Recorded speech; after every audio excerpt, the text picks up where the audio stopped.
নমস্কার বন্ধুরা। তো আমি আজকে তোমাদের করে দেখাবো থোড়। তো থোড়টা আমি কিভাবে রান্না করেছি সেটা তোমাদের সাথে আমি শেয়ার করব।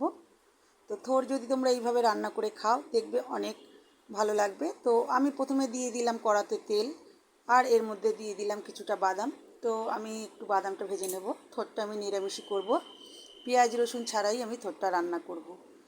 তো বাদামটা আমার ভাজা হয়ে গেছে, বাদামটা এবার আমি তুলে নেব।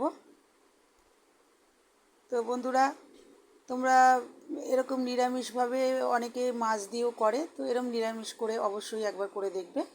তো এরপরে আমি দিয়ে দিলাম গোটা জিরে, শুকনো লঙ্কা একটা, আর দিয়ে দিলাম একটা তেজপাতা। এটা বেশ একটু ভাজা হয়ে গেছে। এরপরে আমি আদা আর কাঁচা লঙ্কা বেটে রেখেছিলাম, আদা আর কাঁচা লঙ্কার পেস্ট আমি দিয়ে দিলাম। তো এটা দিয়ে আমি ভালো করে কষিয়ে নিলাম। আর এদিকে একটা বড় সাইজের টমেটো পেস্ট গ্রেট করে রেখেছি, সেটাও দিয়ে দিলাম। দিয়ে এটা আবার আমি কষিয়ে নেব। এরপরে এর মধ্যে আমি মিশিয়ে দিলাম 1 চামচের মতো জিরের গুঁড়ো, দিয়ে দিলাম হলুদ গুঁড়ো, দিয়ে দিলাম স্বাদ মতন লবণ। তো লবণটা তোমরা দেখে দেবে। আর দিয়ে দিলাম চিনি একটুখানি, সামান্য। বেশ একটু মিষ্টি মিষ্টি হলে ভালোই লাগে। তো এটা বেশি ঝাল দেওয়া যাবে না, আমি এখানে খুবই সামান্য একটু লঙ্কা দিয়েছি দুটো। হ্যাঁ, আর দিয়ে দিলাম একটু কাশ্মীরি লঙ্কার গুঁড়ো। কাশ্মীরি লঙ্কার গুঁড়োটা দেওয়ার ফলে রঙটা ভালো আসবে।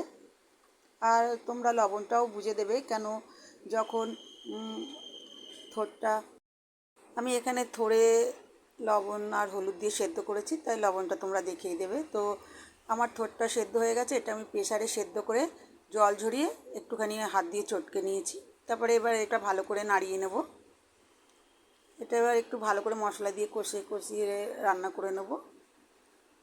এরপরে এর মধ্যে আমি একটা জিনিস মেশাবো। এর মধ্যে মেশাবো আমি একটুখানি ময়দা, 1 চামচ ময়দা একটা বাটিতে একটুখানি জল দিয়ে গুলে নিচ্ছি, এটা দিয়ে দেবো। এটা দিয়ে দিলে বেশ থোড়টা বেশ মাখা মাখা মতন হয়ে যাবে। আমি তো এখানে আলু ব্যবহার করিনি, তোমরা চাইলে আলুও দিতে পারো ভেজে। তো এই ময়দাটা দিলে বেশ থোড়টা মাখা মাখা মতন হয়ে যাবে।